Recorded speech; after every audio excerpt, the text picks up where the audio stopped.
right, welcome to the Real Sphere. I'm Samantha Tunador with Atlantic Coast Mortgage, and I'm joined today by a legend, Kelly Gayton with Berkshire Hathaway Home Services PenFed Realty. You got it. You got it. It's a mouthful. Kelly Gayton, just say Kelly Gayton, that's all you need to know because she is the magic there. To give you a little bit of background on Kelly, she is somewhere around 20 years in the business and she is a top agent in her game, not only in this marketplace, but in the company. She's held the #1 and #2 positions in a pretty major company. I'm sure you've heard of Berkshire Hathaway. So in their various markets, they're huge and she is the biggest of the biggest. So as an independent agent, I might add, she really truly runs her business like a legend would. So Kelly recently made a big move in her own home does Maurice go by Maurice or Mo? Either one. Either one. Maurice the cat. So it's been wonderful being on her journey and following along as her life as a real estate agent. But I want to dig in and ask you some questions. Thank you for being here. Thanks for having me. I appreciate it. Absolutely. So I did a little bit of cyber stalking. But I know a little bit of your real estate story because I feel like I've known you throughout all those years. But from your words, what is your real estate story? You want the short version or the long Give version? us the long version. Okay, so I grew up in Occoquan with my parents who ran a business, and I watched them running a business, and I saw the work ethic that my mom and dad put in. And my father started investing in real estate when I was probably in middle school. And on the nights after work, he would go and work on the properties, fix them up, rent them out. And he acquired a nice portfolio of rental properties that my mother managed. So between the two of them, they ran their electrical business during the day. And at night they would do books or upkeep the properties or whatever. When I was in high school, my father said, let's do this together. Why don't you get your real estate license? We'll buy the properties, fix them up and flip them or keep them. And I said, that sounds wonderful. I was an administrative assistant when I was starting at 18 years old. I worked my way through different types of companies. I ended up with engineering companies. I ended up at Freddie Mac. And when I was at Freddie Mac, I was about 23 and my father passed away. So we didn't ever have the chance to work together, but I did get my license when I was 21. So I've been real estate licensed since I was 21 years old. What can you do at 21 years old with a real estate license? Absolutely nothing. You have to keep working. You have to show houses on the weekends. You have to kind of mix that business up. But my mom still retains all the properties that she and my dad worked together to build. And that's amazing. And I've helped her sell a couple of those. But I decided after I finished my stint with AOL and Freddie Mac that I was going to delve full time into the business that my heart wanted to be in. And when you do something that your heart wants, it's not work. It's a career that you build over time, and you just put one step in front of the other every day, and you get up and you do the things that need to be done and take care of the people that you're working with. And at the end of the day, you succeed. And success might not happen every day. You might have a day where you fail miserably or something isn't going right, and you just have to take a walk, clear your brain, change your setting, do something, and then above all, just be grateful. Just be grateful, and it's gonna pass, and then good things will come back, and that's how I've done it. Oh, I have a couple questions from what you've said. I do think the win comes in recognizing the days that you have success. You see those more than the days you see the failures, right? Because you are going to have failures, but if you count the wins, right, they'll always outnumber the failures, right? So, and I love that. Take a walk, and your most recent home is right on a walking trail, right? It's on the WNOD bike path, so hence the tan. I do wear sunscreen, but I'm out there every day, and that mental break for me is huge. Yeah, just to get out of my own way. Yeah. I'm a fan of the sun and the vitamin D. Good. And then, so your mother, I would imagine you've been able to see her build a security blanket around her, having those properties that, as you said, you've been able to sell them. You sell when they're high, when you need income. Right. right? You hold on to it for a monthly income. She does. There was one that was fully depreciated, and she the maintenance became more than the revenue or the income. So she decided to let that one go. And but she still has a nice portfolio. And my mom's 80, and she still runs circles around me. She can do books. She does her own books, and takes care of the tenants and takes care of the payments and all the things that need to be done, which is amazing. Wonderful. Yeah. That I think about having aging parents myself, and knowing that they have that security and that stability is peace of mind. It's reassuring. You can go to work each day and know she's okay also. She's okay. And she knows if she needs me, I can help. I can do whatever she needs done if she decides she's gonna, take a month off, which she won't do, but clearly you have two experts there in the family, yeah. and I no doubt your dad would be very proud. Thank you. You grew up in this area, Occoquan, and which is not far from Loudoun County. Thank goodness for the newer roads. Right. It used to be a little harder to get to. Mm-hmm. So you're 20 years in the industry?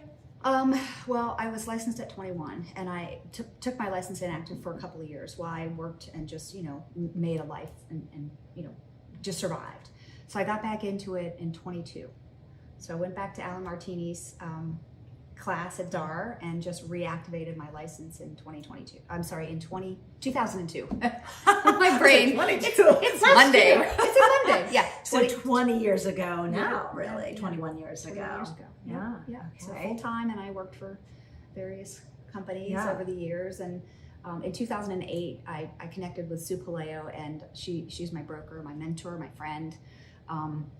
At the time, the company was Prudential Carruthers. The Carruthers family owned it, and then they were bought by PenFed, and Kevin Wilds and his crew kept most of the same people. Tommy Carruthers is still there. I just feel like it's a big family that's just grown. And Berkshire Hathaway took us over, and still I'm there. I've been there since 2008 with the same people. That's great. And I'm very happy. Yeah. Yeah, we moved here 23 years ago. Oh, wow. So from a real estate standpoint, when I moved out to Loudoun, I just remember seeing you just blossom. Like we had some fun, with. Do you remember the point-to-point races? And we did that big picnic with all the doll houses and the food. And that was a lot of fun. And everybody brings their stuffed foxes, which is strange because I had like 3 of my taxidermy foxes, which I no longer have, but I did fox hunt too. So that was one of the fun things when I came to Loudoun.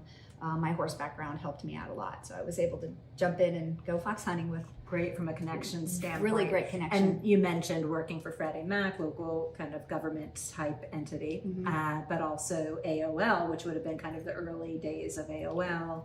So lots of connections in this area. I still have a lot of Facebook friends from AOL. I'm not going to name drop, but because I appreciate you guys keeping me on and not getting sick of my real estate, my cat, whatever else crazy stuff that I post. But it's really fun. I love having those connections. Well, when you say the crazy things you post, I use you as an example all of the time because if you go on as a real estate agent and you say, I'm on vacation, I'm on my boat, that is, leave her alone. She's not working right now. Right. Versus you have been so consistent for as long as I can remember using social media to just say, 3 closings today, 2 contracts ratified, 1 walkthrough today. Walking land is one of my favorites. Oh yeah, that's what I'm golfing, but I'm also working. But you're also walking land. I'm also walking land. So golfing might be with clients or friends or new people that I haven't met before at the club or at a different place. So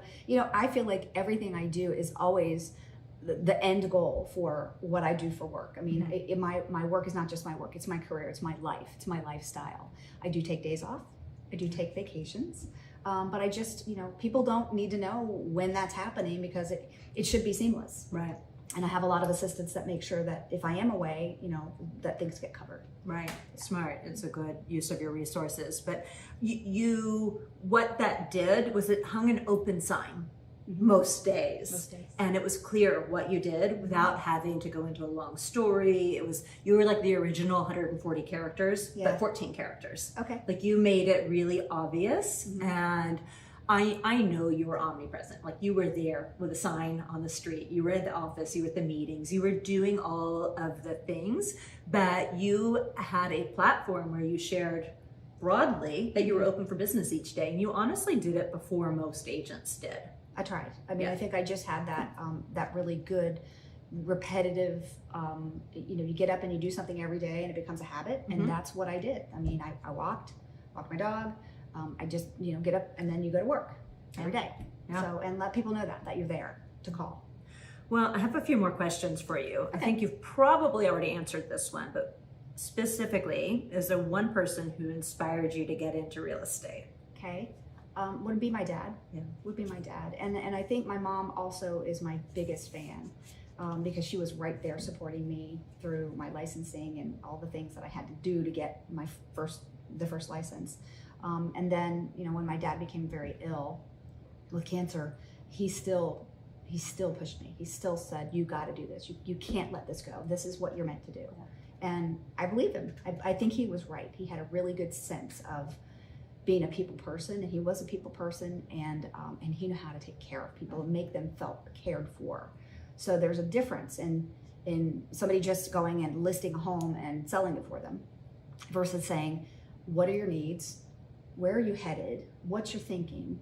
And then help them formulate the plan and see themselves in the new place before you even get their house on the market, so that they feel comfortable that that's going to be, okay, that's all the process. Yeah. He saw in you and gave you that hope and that vision, and he was right. Yeah, I think He so. was so right. I think so. I'm very happy with what I chose. Good. We need you to be happy with it. So you grew up in Occoquan, which is Prince William, kind of at the corner of Fairfax County, south of Loudoun County. As a real estate agent, you could get licensed and live anywhere. Why do you live here? So I would have stayed in Prince William County, but honestly, the sprawl that happened there was a little concerning, and the traffic that came with the sprawl was just not, it didn't feel, Occoquan is still very hometown, but if you try to go anywhere outside of the town for shopping or do anything, it's really just a hassle. And I felt that early on, and I had the opportunity to move to Leesburg, which felt like a hometown to me because it felt very similar to Occoquan in the small town feel. So Loudoun having the green space and the mountains and all the beautiful places in Percival, Round Hill, Waterford, Middleburg, I just love having everything be about 15 minutes away from where I am centered. And then if I live right now in Ashburn, which is really fun on the bike trail, but I'm, 15 minutes to Leesburg, I'm 20 minutes to Percival. So I can go anywhere I want to in the county for work, for clients, for fun. Right. I love it. I love it. And I love that the preservation of land has happened here. I think I've noticed over the years, like you had a huge influence where you lived, both in Hamilton and Percival. I see you kind of growing in that direction, but you also have 20 years of business and families growing and changing that seems to have taken you further west, closer in, north, south. Like what areas are you covering? I do cover, Percival has been my kind of wheelhouse. The 3 to 5 acres or the large farms have been kind of my wheelhouse, but I sell condos, I sell townhomes, I sell wherever people need me is where I will go. What I'm starting to see now is a lot of people in my same situation where they're kind of at the point where they want to downsize. The kids are in college or they're getting ready to go to college and they want to move into a smaller home or move to the beach. And so I'm just helping them navigate that. Sometimes they'll want to have a rental or even just a small house locally and then move to their big house in North Carolina or wherever they're going to go. So, that's wonderful. And then I have also brought in families from Maryland who are wanting to be in this area for friends and for schools. So I sold a beautiful house last year right in Percival that had a pool and acreage, and they're so delighted because they came from Bethesda where there was a postage stamp of a yard in a 1960s Rambler. So I love that. I love having that opportunity to bring new people in to where I love to live. Right. Yeah. It's not necessarily about a commute anymore. It's more about the lifestyle and their stage of life. It is. Like I can totally see having 2 small homes. Yeah. But these folks have 3 daughters, and they're they're busy, but they have a pool, and they love that they have a pool and they can have friends there, so that they know where the kids are at all times, and it's just the place where they want to be gathering. So I think that's fun. I like that. Yeah, absolutely.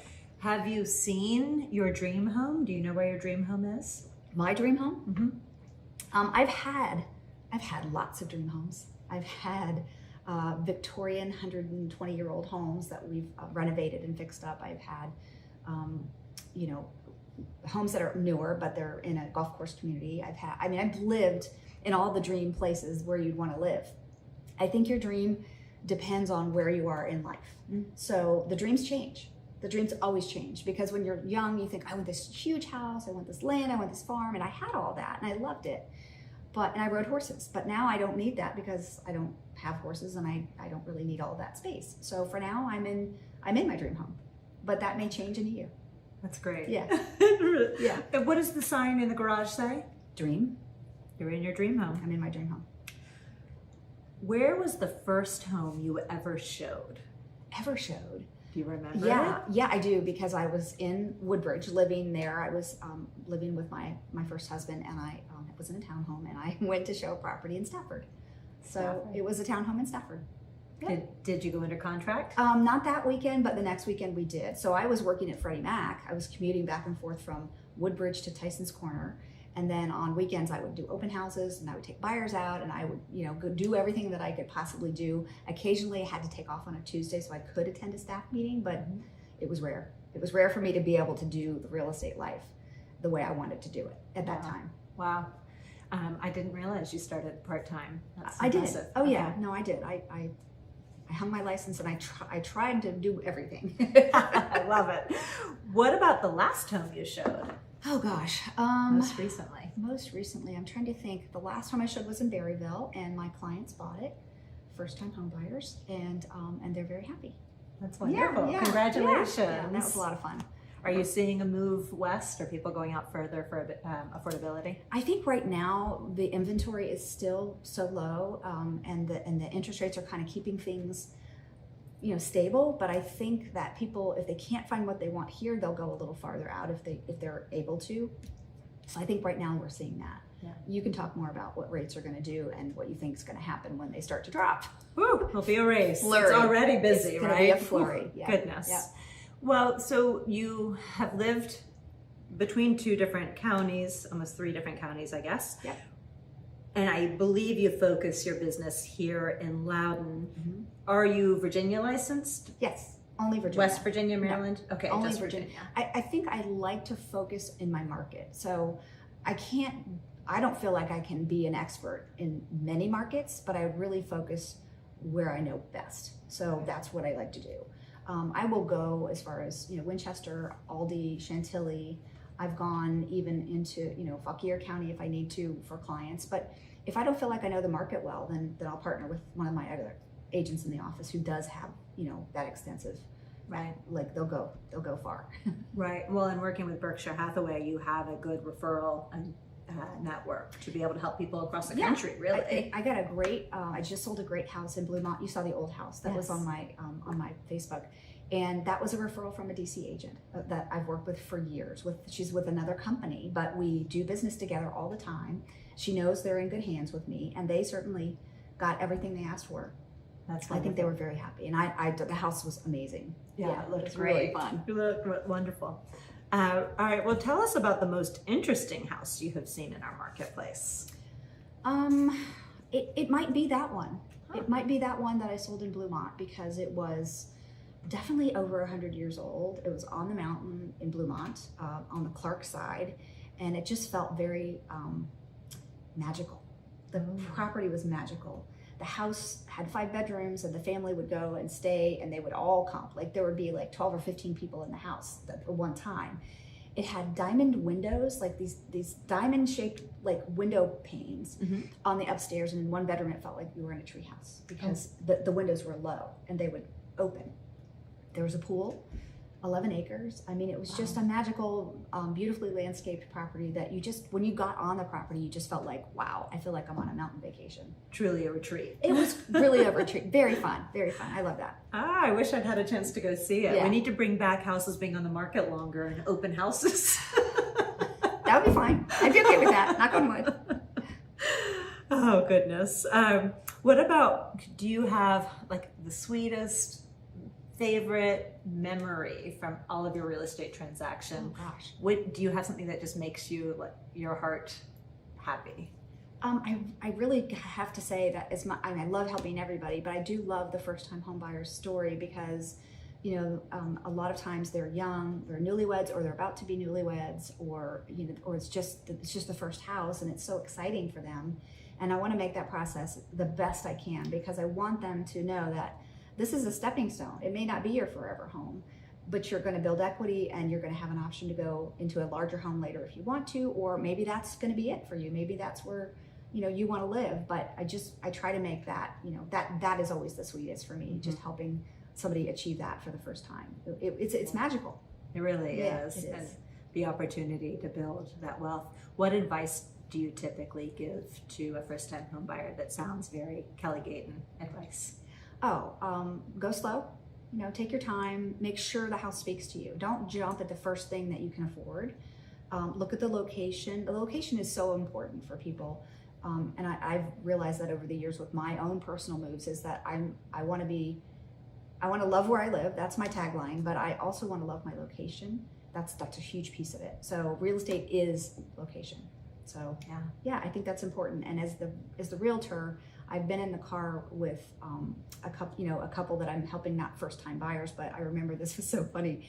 He had a budget and she had a dream. And we drove around and we looked at houses and the budget fit him, but the dream didn't fit her. And I could tell like there was a push-pull in between. He was sitting in the front seat and she was in the back seat. Or maybe she was in the front seat and he was in the back seat. And at one point they kind of got into a little bit of a heated discussion. And I said, look, I'm not going to be responsible for a divorce. I'm going to show you a house that I think will fit both of your needs. Maybe not his budget, but definitely her dream. And he said, happy wife, happy life, show us the house. And they bought it. Oh, wow. And it was the house for them. And it was, I think he wanted $850 at the time for the budget and the house was $950. And you know, the lender stuff worked out great. It was fine. It was absolutely what they wanted. And they lived there for many years happy. Yeah. I feel like from a real estate standpoint, having spent many years in real estate, it was push your budget. Yeah. You won't regret it later. And they didn't. Right. From a lender standpoint, we're like, buy a fraction of your budget. Well, so and there's a little push pull there. We talked about that. We said, you know, what is the difference in the payment with this additional $100,000? And I think at the time the rates were somewhere, you know, reasonably in the 4 or 5s. It wasn't a terrible rate. So it was just one of those things that sometimes as the agent, you have to listen to people, listen to what they're saying, hear them. Don't just, you know, hear what they're saying and they're actually telling you the truth. Like what they tell you they want might not be what they're showing you or what they are conveying to you. So a lot of it is psychological. Real estate is absolutely psychology. I would agree. And a lot of patience and empathy. A lot of both. But I try not to get frustrated because I know what a big purchase this is for them. And I'm just, if we keep hitting the brick wall, then I kind of back up and go, what am I missing? And I may talk to Sue, or I may talk to one of my other agents' friends, and just kind of, you know, or a lender. I may call you up and go, what do you think about this? I'm hearing this, but they're saying that. And a lot of times you just can bounce it off of somebody and go, that's what we're missing. You know, let's try that. You become the problem solver. Absolutely. Dig up the problems. Absolutely. You mentioned their price point and they went up and where the rate might have been. You've sold a lot of houses over time. Right. And do you know how many?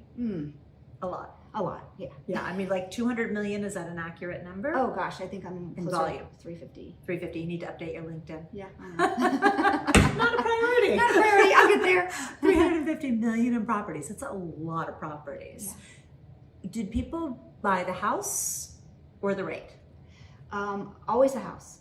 So when people are shopping, I'm gonna use myself as a prime example. I wanted to change my location. I wanted to put my investment in the Ashburn market because of the metro, and I thought that the timing would be good. But the rates were, you know, 5.75, 6%. Yeah. I sold a house with a 2.85, you know, interest rate. But for me, the location made sense, and I don't mind the rate right now because I know I can refinance that when it changes. and it may or may not be the long-term house. So you have to decide what your time frame is. And so I always use myself as an example because I'm like, I had no problem selling and buying in this market. Right. And I think buyers are not feeling as panicked as they were this time last year. Sure.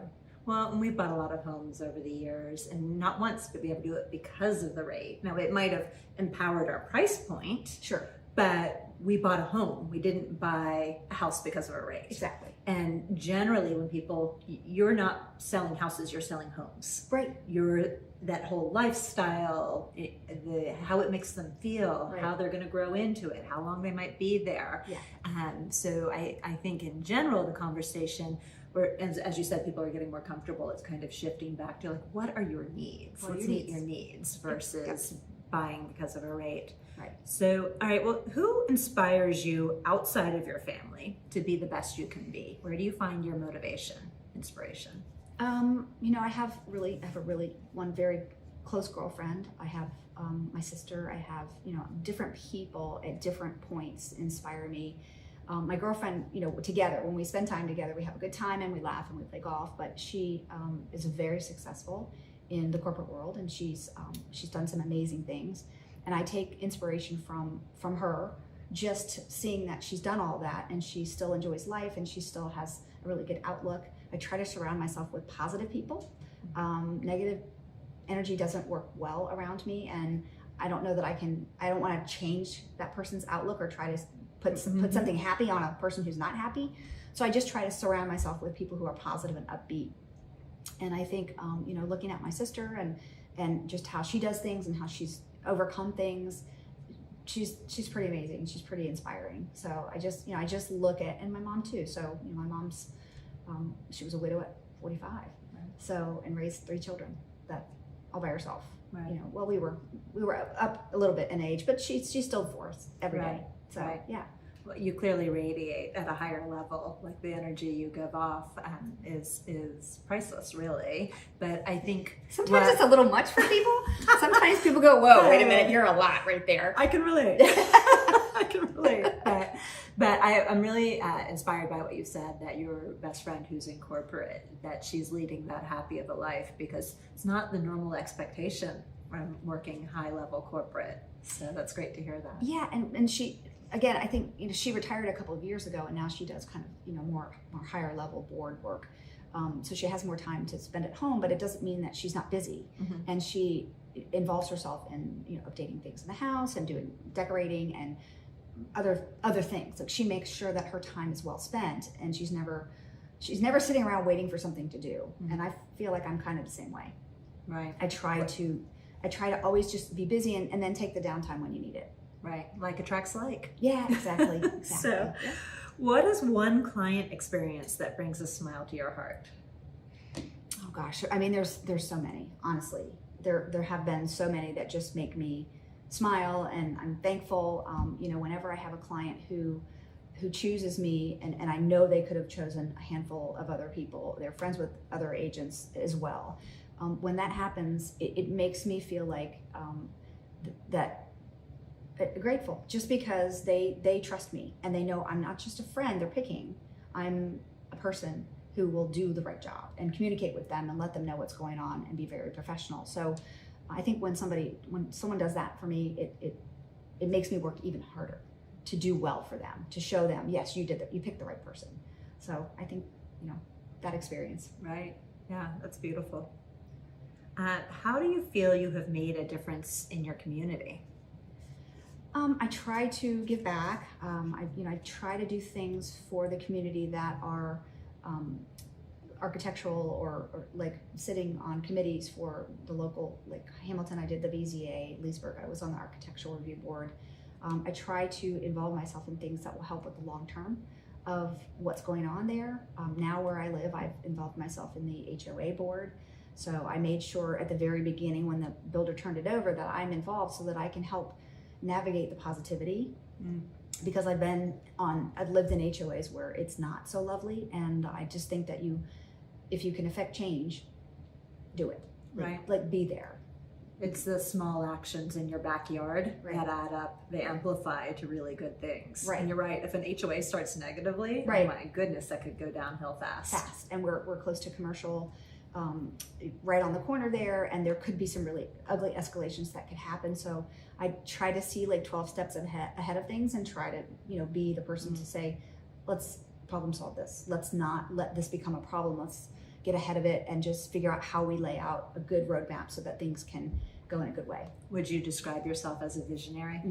Yeah, same. I do. I see things a lot of times before they happen, and I go, ooh, yeah, we can stop that now. Let's not let that happen. Wow. Just because of our experience, right? We've been around for a while and we've seen things that have happened and go, I really wish we could have changed that. How could we have changed that? And then I lay awake at night sometimes, problem solving, literally just going, that's the dumbest thing I've ever thought of. And then I wake up the next day and go, okay, I have the solution. Right? We're the same person. I know, it's crazy. And my brain you dream about these things, right? Not other things, but like what's going on in your life, your work. And if there is a problem, like I said, sometimes I'll just get up from my desk and take my walk, because then listen to music, get out of your space, get out of wherever the negativity is coming from, and just try to drink in something that's a little bit more positive. And a lot of times, you know, people get that motivation in the shower. I get it from my walks. I get it from physical exercise and just de-stressing. That just makes sense overall. A mentor of mine years ago taught me, and she's a creative, and you know, she could spend a lot of time looking in her area of interest, and you can go down lots of different rabbit holes of pretty things to get out of her mind and to really generate more. She'll look at a tractor magazine, something totally different, right? You just have to sometimes give your brain a break. And walking, I mean, it's healthy. Well, I mean, this is going to sound a little strange, but coming from me, just because of my life experience, but I found that if I can sit and manifest a little bit about the things that I want to happen, it's not wishing. You're not wishing. You're actually opening up your energy level so that you can bring in the good stuff, because there is something to that. And if other people feel it, right? So if somebody meets me for the first time and they feel that I'm open, not closed, or happy and there to help them and in a positive way, they open up too. Right? You just smile at a random person walking down the street, guess what? You get a smile back. Right. Absolutely. It's a lot of things you do. It's the way you hold yourself in conversation, letting other people in, making them feel comfortable, connecting. Speaking of which, how that person you pass and you smile, how do you meet new people? How are you connecting with people? Are you kidding me right now? So many. I meet so many people. No, I just walk up to people and start talking to them, like randomly. And sometimes people kind of go, who are you? But I mean, I'm on the bike trail yesterday and this woman's looking at there's a map on the side of the Carolina barbecue and it has the whole bike trail, and I just noticed it. And she's standing there with her bike and she's looking at it, and I said, I just noticed that. That's so cool. She said, I'm picking my next destination. I said, well, where are you? Are you going uphill or downhill? We started talking about the trail. So, I mean, I just meet people randomly. In the grocery store, I talk to people. I mean, all the staff at the Percival Giant knows me. And when I'm in Percival, I stop in there so I can say hi to my friends. I just, the dentist office, everybody, you just go and you meet people wherever you go. Well, you're leading with a smile. I try. Makes you more approachable. It's a good thing we're kind of in the South, right? Right. Speaking of the trail, do you have a bike? Are you a cyclist yet? No, I mean, I've had bikes over the years, and I do like riding bikes, but I find for me the physical effects of walking a 17.5-minute mile, 2 to 3 miles a day, for me, the benefits outweigh being on a bike. I'm not trying to get somewhere fast. Right. I'm trying to get to a fitness goal. And my fitness is so different than it used to be. One thing people don't know about me, I taught jazzercise. I'm not surprised. Okay, so I did that. I got that certification like in 2000.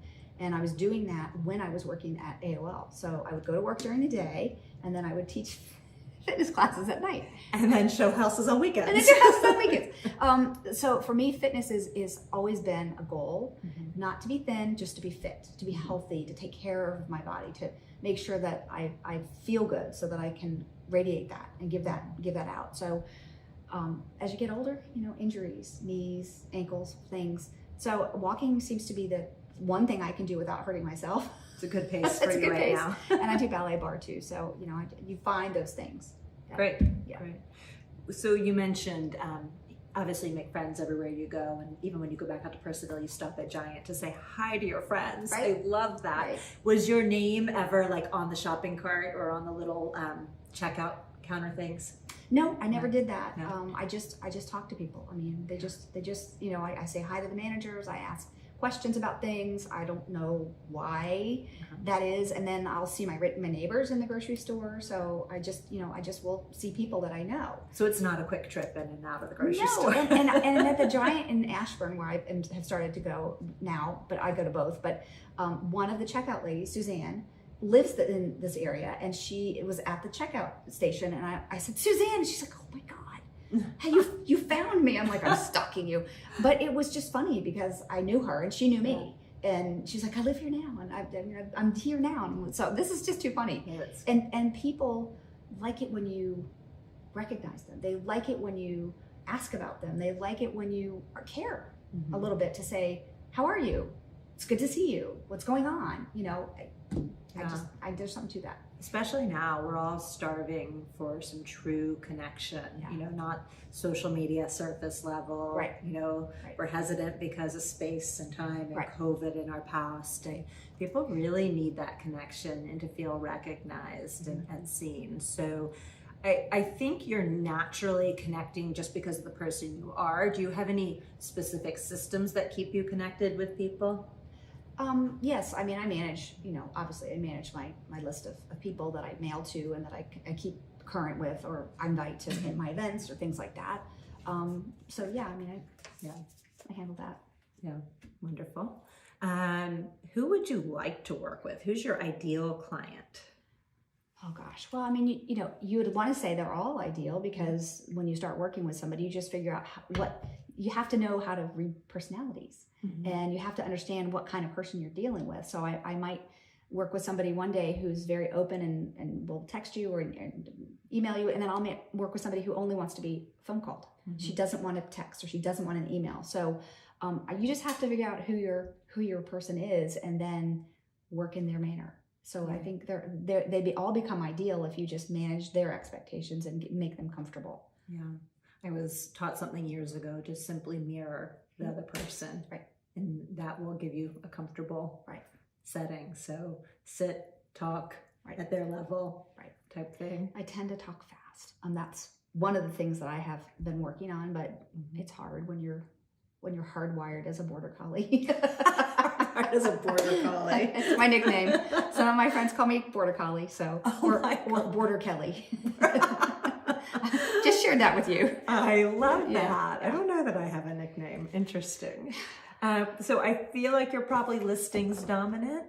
What would you say your percentage of listings to sellers to buyers? I think so. I think it's 2/3 listings and maybe 1/3 buyers. But I'm happy to work with buyers at all times. I just have a marketing machine that works well, and I have that process down pat, and people understand that. They know when they hire me. There's a couple neighborhoods that I've listed many houses in because the neighbors just keep saying, you have to call this person. Yeah. She's the best. And I appreciate that. I love those referrals, and I work even harder for the next one to make sure that I'm going to get it, and make sure they're not going to, you know, worry that they're not going to get full benefits with what I have. So I just think, you know, I love that part of the job, because you can take the beautiful photos with your photography people, and then they do the drone for me, and then I get to look at it and put it all together as the creative. For me, I love the design. I love the composition of the photos and making sure they're in the right order. And I still do that piece myself. I have to. That's just me. The little details are important. While you are an independent agent and not part of a greater team, but you do the volume of a greater team, you're not doing it alone. You do have great support. Like you mentioned, you have your systems in place. Do you want to tell us a little bit about how your systems are set up? I work with a marketing partner, Fusion Marketing, and they do help with that collection of all the people that I need to keep up with. And they do the mailings for me, and they take care of all the connections. They do a lot of the social media posting on my business pages, but I do all the organic stuff on my own page. So a lot of times we'll do paid ads, and they'll take care of that. I have a person that does my Google AdWords for me, so that's not something I would ever want to do, because it's very detailed and it can be very scary. I have a contracts coordinator, Chrissy Schellenberger with Real Advantage. She's fabulous, and she has a team of ladies who also are fabulous. When I have a contract, it goes right to Chrissy, and she knows exactly what to do, and I'm in it the whole way, but my clients are well cared for there because nothing gets dropped. Right. She has processes, she has, everything in place, and I don't want to have to reinvent the wheel. If I'm here with you, if I'm here with the client, I know Chrissy's taking care of ordering the well and septic or the termite report or whatever it is. And when I get back, I say, oh, she's done all these things. Okay, here's what I need to do today for that. And then I have Lori Kaufman. She is my right arm. And Lori, does everything else. Everything else. She picks up brochures. She drops off booties, shoe covers. She will plan parties for me. She will just do anything that I need done. Plus, she's like my little sounding board. Yeah. Sometimes we'll call each other and go, how's your weekend? We just and sometimes you just have to have a friend and assistant that you can do that with. But she's singularly focused on like database stuff. She's really good with the meticulous entry and checking and making sure things are right. And sometimes I'm flighty. I got to go to an appointment. I got to be here. I'm on the road. I'm doing this. And she has to sit down with me and go, we're working on this right now. And sometimes a border collie needs that. It's like the sheep are rounding you up. She rounds me up. She gets me up to point A. And then I've got Sue and of course Liz in the office, who are constant support. If I have a problem or I even have something to share, I just reach out to them and they'll help if I have a problem, or they'll look something up, or so I have a great network of people that make this engine go. It's not just little old me. I never take all the credit. No. Well, I think you have been very smart to design it that way, and your strengths, and then having people that can complement that. I can see why a buyer or seller would say, yeah, I feel the confidence right here. I'm not stressed or frazzled when I'm taking a listing. Oh my gosh, there's so much to do. I know what needs to be done. I know who to call. I know how to get it done quickly, and it's process, and it's all kind of perfected, and I'm tickled with that. Right. Yeah. In my mind, you've built a business of abundance, not desperation, right? So would you say there's anything you have done over the years that has put you in this place, that you've had this type of growth? Is there like a magic button, secret sauce? I think for me, it's not grabbing at every shiny object, not looking at what's the next big thing to invest in so that my business will grow exponentially. I think you just have to, like all of the top leaders and top coaches will tell you, take care of your people, take care of your clients, take care of your friends, and take care of your family, because that's where the business comes from. And if I look at what work I've done this year, that is where most of my business has come from, is those repeat clients, or those new clients, that the people that I've met that have become new clients this year, or people that have referred me because they liked me. So I think at the end of the day, that's how this business works. And Zillow can call and say, oh, you can buy these zip codes and become the master person in these zip codes. Well, it doesn't always work that way, and you spend a lot of time and money just sitting back going, okay, when's this magic bean going to grow for me? And I'm the magic bean. So, right? So water the magic bean. I am the magic bean. So I'm the one that has to do the work. And if you're not out there taking care of people, then the work doesn't happen. Well, I think when you are focusing on that relationship, the relationship will then focus on you. Right. So when you step out of the room, they're talking about you, right? You have people that are saying your name when you're not in the room, in the way of, you need to talk to Kelly. If you're making a move, Kelly is your person. They have so much confidence in you that they're helping you build your business. And I can't think of a smarter way to do it. I think some of the tools we have now make it a little faster than it might have been, but you've got such a great platform that you've created, where people think of you first, that they think of you as the go-to person. So congratulations. That's pretty impressive. I know not easy. I think social media helps with that a lot. It amplifies it. It amplifies it, or just reiterates it. So yeah. Final question. Okay. Unless you have something else you want to hit, but will you share something about real estate that you think is important for others to know? I think we touched on that before, that real estate is never about sales. It's never been about a sales position or selling anything. Real estate will sell itself. You have to take care psychologically of the people and what their needs are. So if you don't ask the right questions, you won't get the right answers. Therefore, you won't get them in the right home, and then they'll either go somewhere else or they'll get bored and just go away. But you have to make sure that you take care of what drives people to buy or to sell a home. You know, even when you list a house and somebody says, I know exactly what I want to do, I know blah, blah, blah. Sometimes I ask a question and they go, I didn't even consider that. You know, what are you going to do when you get to this place and you've got all this extra furniture? Like, we need an estate person to help get some of the furniture out the door for you. So I think that's it in a nutshell. Real estate is psychology first. And it's just hard for people to get that.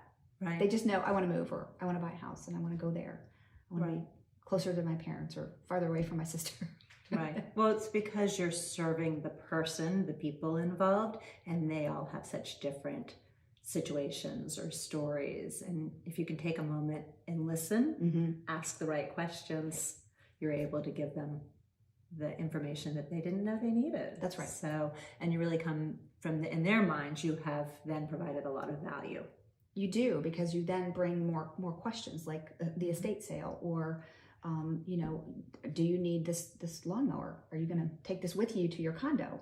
And so we can solve a lot of problems. We can help with a lot of the issues, or, you know, donation stuff. I have companies that come and will take things away. I have companies that will come and help you pack things up. I mean, there's a lot to moving and selling and or buying. Well, it's helping them through like their time frames. You know, as you said, is, you know, a lot of your clients are now kind of in that empty nester stage. You know, what is that going to look like? What are the steps we need to take? Right. And it's not necessarily a fast process. It could be something over a couple of years, but I would imagine you're there from like that beginning conversation to the end. Like it's an open, ongoing conversation. Right, and I have all the people that I use for myself and for my clients. So I have a lot of different connections that I can put them with, for movers, for I hear over and over again, I use that so-and-so, that connection that you asked me, and they were awesome. That painter, that house cleaner, that mover, or whatever. And if I hear that they're not, then we look for another group. But everybody that I've ever kind of worked with has done such a great job taking care of people as well. So you just want to surround yourself with those good people. You're clearly a great resource. I try to be. Is there anything else we should cover before we wrap up? Got a recipe for me? A recipe for you. I am not the cook in the house, but I will fire some off your way. I need some recipes. Recipes. Yep. All right, everybody send Kelly their favorite recipe. That'd be great. Are you cooking more? I am. I have this big kitchen, and I have a lot of counter space, and I have lots of friends and family to cook for, so I'm enjoying it. Ah, it's a beautiful kitchen. Thank for you. sure. I love the Thank size you. of the island. Well, as we wrap up today, I want to thank you for being here, Thank Kelly you. Gayton with Berkshire Hathaway PenFed Home Services. Mouthful. It is. And I will put in the show notes all the ways they can contact you. Do you have a preferred way of contact? I don't. Text, email, call. My phone is pretty much glued to my head. Well, and I feel like you said earlier, you meet people where they are. If they want to text or they want to call, you're available to them in the way that works best for them. Facebook Messenger. I don't specify. All the places. All the above. Do you find the same thing I do when you're chatting with your friends, that you have to go 3 different places to look for where the conversation ended? Yeah. What were we talking about? No, we were over there, or it was on Instagram. Yeah, absolutely. Well, thank you so much for your time today. I know your time is valuable. I hope your community loved hearing a little bit more from you, and I appreciate you. Thank you. Thanks very much.